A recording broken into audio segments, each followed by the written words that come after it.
microphone for the softening. This is how I live till they end up in my coffin. All right, guys, welcome back to Red Top Report. We're going to be doing our Christmas special today. I hope everybody's ready to have a great time off. And we're going to be talking today about Santa Claus. That's right, Saint Nick, Santa Claus. And you better be ready to take the Santa pill because it's going to be amazing. Because who I have sitting here with me right now is church militant producer Sam McCarthy to talk to us about Saint Nick.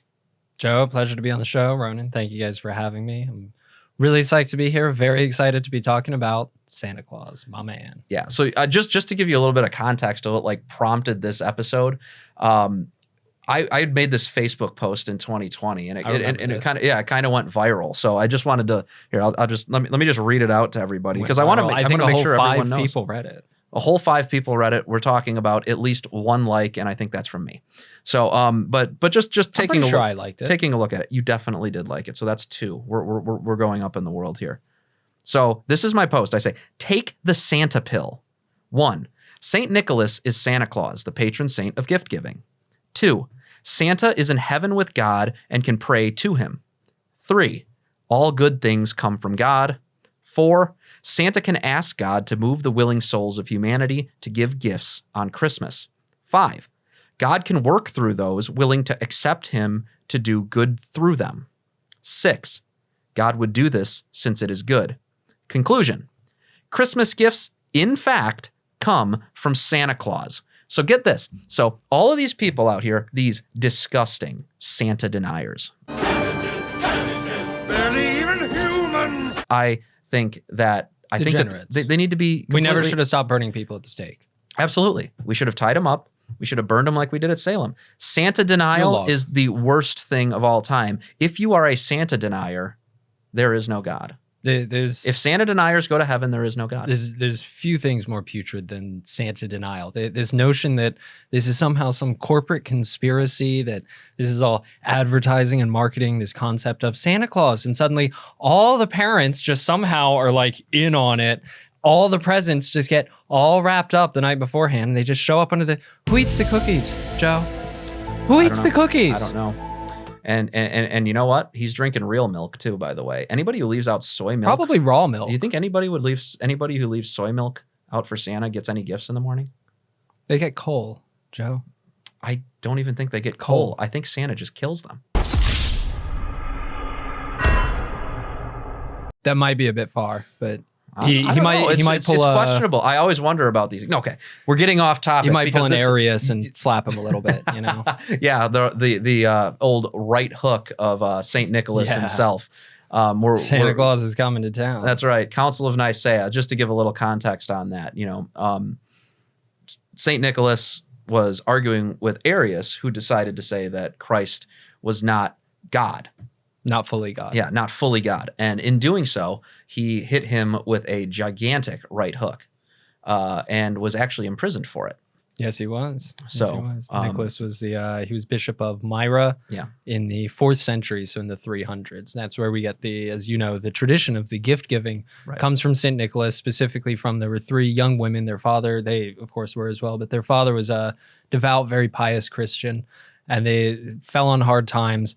And the repugnant custom was typically if an older man was impoverished, his daughters would take it upon themselves to care for him financially by prostituting themselves. And Nicholas, in an effort, because his family was actually initially very wealthy, and Nicholas basically gave it all away in charitable acts.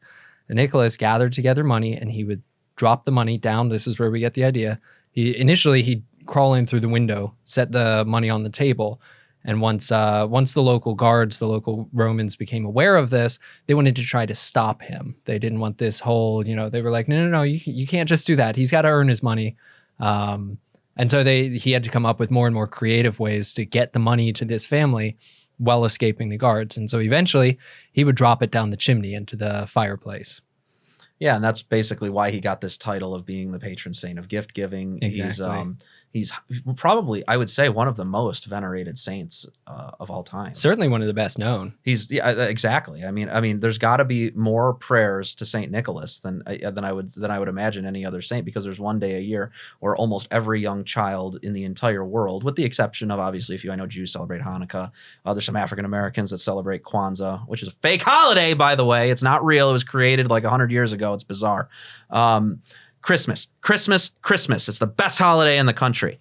Yeah, and you got to think, all those kids writing letters to Santa Claus. That's seriously, that is, I guess, I just kind of lost my train of thought here, but in a sense, it's a form of intercessory prayer. It is. It is. It's praying to Saint Nicholas for intercession. Yeah, for intercession, for gifts, and telling him, I'm trying to be good, I'm trying to do good works, I'm trying to live out the faith and stuff. There's really such a rich, just Catholic tradition behind the story of Saint Nicholas and the current manifestation in the United States, which is Santa Claus. Now, obviously, it's not just Santa Claus, right? Santa Claus is just the American version. There's actually several different there's several different iterations of either Saint Nick, or obviously you have Father Christmas in Britain, who's actually not Saint Nicholas. Am I right about that? Yeah. So Father Christmas originated with, and I'd also just really briefly like to point out the whole writing letters to Santa thing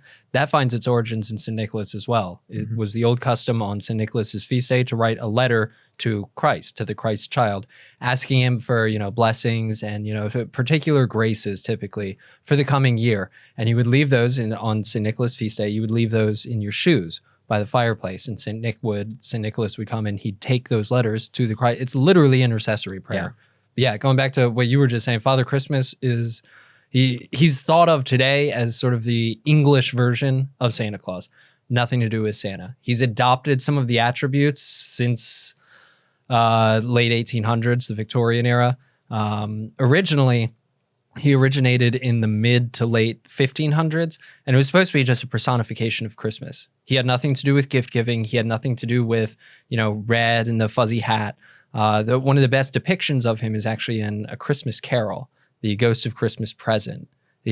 The traditional Father Christmas would wear a holly wreath, and he'd wear either green or red robes lined with fur. I didn't know that. I didn't know that the Ghost of Christmas Present, that's actually Father Christmas. It's a representation of Father Christmas. Yeah. Really? So that's it. It originated, and he would also typically be pictured carrying a staff, and he'd be carrying a big wassail bowl. Wassailing was custom where you'd go about. You'd make typically mulled, which is like spiced either wine, cider, or ale. And you would go around and people would go Christmas caroling. They'd call it wassailing. They'd go to door, and you'd pour them a big cup of this spiced alcohol. After you hit the first couple of doors, it's basically a pub crawl. You're going to be singing off key at that point. Good luck with a silent night. But yeah, so he'd be carrying a big wassail bowl. Originally, he was just associated with festivity, with merrymaking, typically more like adult merrymaking, lots of drinking, party games, that kind of thing. And it was in the Victorian era when Christmas stories started becoming much more specifically child-centric and had less and less to do with like adults as a whole. Father Christmas was sort of converted into this sort of merged into this Santa type figure. Yeah, and I think it's kind of important to understand the origins of the name Santa Claus, because there's a lot of Catholics out there that seem convinced, specifically the more traditional ones, the ones that are very faithful, the ones going out there saying Santa Claus is bad, you can't do anything. Santa Claus is a corporate conspiracy He's a corporate conspiracy. He just wants you to spend more money and buy more crap you don't need. It's a way to commercialize Christmas. Yeah, Santa Claus. He's literally a saint. Yes. You're venerating a saint that loved Christmas, by the way. The Christmas-loving saint, who is the patron saint of gift giving. And it goes back to this. Santa Claus is derived from the Dutch tradition, which the Dutch tradition is when you have a similar white-bearded, jolly figure by the name Sinterklaas. It is Claes is another way it's pronounced, and then further back from that is Saint Niklaus. Sinterniklaas. Yes, Sinterniklaas. Thank you. Nicholas. Sinterniklaas. And Sinterniklaas eventually it goes back to Saint Nicholas. It's the to say that Dutch. Santa it's the Claus Dutch name is for not Saint Nicholas. It's Sinterklaas. When a lot of the Right, Dutch immigrants right. came into, especially in New York, it became abbreviated to Sinterklaas, which Americans with the hearing the Dutch accent would interpret it as Santa Claus. That's the closest thing that it sounded like, or that's what it sounded like to them. Santa Claus became popularized. It was literally and always has been Saint Nicholas. Yeah. And that's the point. It's like as a traditional Catholic, and I think you would describe yourself as traditional. I would describe myself as a traditional Catholic. Both of us looking at this, I mean, you can unequivocally say that no, it's not a commercialization. He might be used commercially. That's fair. Santa Claus is used commercially, but Santa Claus, yeah, exactly. The Coca-Cola guy who's telling you to, eat junk food and to buy your kids a bunch of stupid toys that they don't need. Let's be fair. There's nothing wrong with a little bit of candy at Christmas. Oh, of course not. I mean, look at the candy cane. I mean, what a symbolic thing. That's another one of the aspects of historically one of the additional aspects of talking about this whole like trads being like a little too rigid with like not to sound like Pope Francis, but certain trads taking a particular approach towards Santa Claus and the celebration of Christmas. No junk food, no the presents are too much. Don't just knock it off. It harkens back to in England shortly after the death of Henry VIII. You went through this period that was called the interregnum period. Yep. And during the interregnum period, the English Protestants actually banned Christmas. You weren't allowed to celebrate Christmas. You were not allowed to celebrate St. Nicholas. It was seen as a papist feast. It was seen as a papist celebration. It was too closely associated with Rome. They thought that you were going overboard with all of the drinking, the candy, the sweets, the baking, all having a massive baked ham for Christmas, all the gift giving, all that. That's too much, guys. Tone it down. That's not a very Christian way to live. And it wasn't until the 1660 with the restoration of the House of Stuart with King Charles II, that Christmas was legalized basically again. You had very similar in the Netherlands, very similar. You had the Calvinists banned Christmas, and of course, perhaps most famously, the Soviet Union banned Christmas. The communist atheists banned Christmas. Anybody who tries to ban or minimize Christmas or separate the celebration of the birth of the Savior of the world from any kind of festivity or merrymaking, anybody trying to do that, I don't care what your reasoning is. Even if your reasoning is, it's becoming too commercialized. I don't like that it's so, there's this whole, commercial focus. It's all about consumerism. Okay, well, at that point, you're again, you yourself are losing sight of the actual purpose behind it. You're engaging in the whole communist dichotomy of, communism versus capitalism. You're just accepting capitalism as some kind of a god. Right, and that's the modern left today. I mean, you look at the mainstream media, I see them demonizing only one holiday in their headlines, and that is Christmas. Now, I'd like to just wrap up real quick with just with your final thoughts on what you think about this. But the war on Christmas is real, and I really want to encourage all the viewers to fight that war and win it. Christmas cannot go. Christmas is one of the greatest Christian holidays there is. Absolutely. My custom is as soon as the season of Advent starts, everything, every sign off, I don't care where I am. If I'm in the grocery store, if I'm, even going just to check out, any shopping store, any restaurant, anything, everything, or if I'm on the phone with a friend, anything, signing off is Merry Christmas. Merry Christmas. I am wishing you a Merry Christmas. I don't care what holiday you celebrate. I'm not going to be sensitive to whatever, your chosen custom or feast is. I don't care. Christmas is real. Santa is real. I am going to wish you a Merry and a blessed Christmas, regardless of what you believe. Because if you're going to believe something that's not real, if you're going to believe the wrong thing, sucks to suck. I'm sorry. Santa deniers get wrecked. End of discussion. The end. Thanks so much for coming on, Sam. We'll probably have you on again and talk about some more things in the future. No, it was absolutely great. All right, guys, thanks for tuning into this episode of Red Top Report. Be sure to click that subscribe button right down below.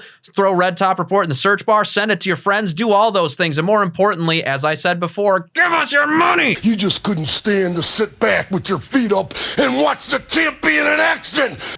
You already know how we do things here at Red Top Report, though. I just want to wish everybody that's watching a Merry, Merry, Merry Christmas.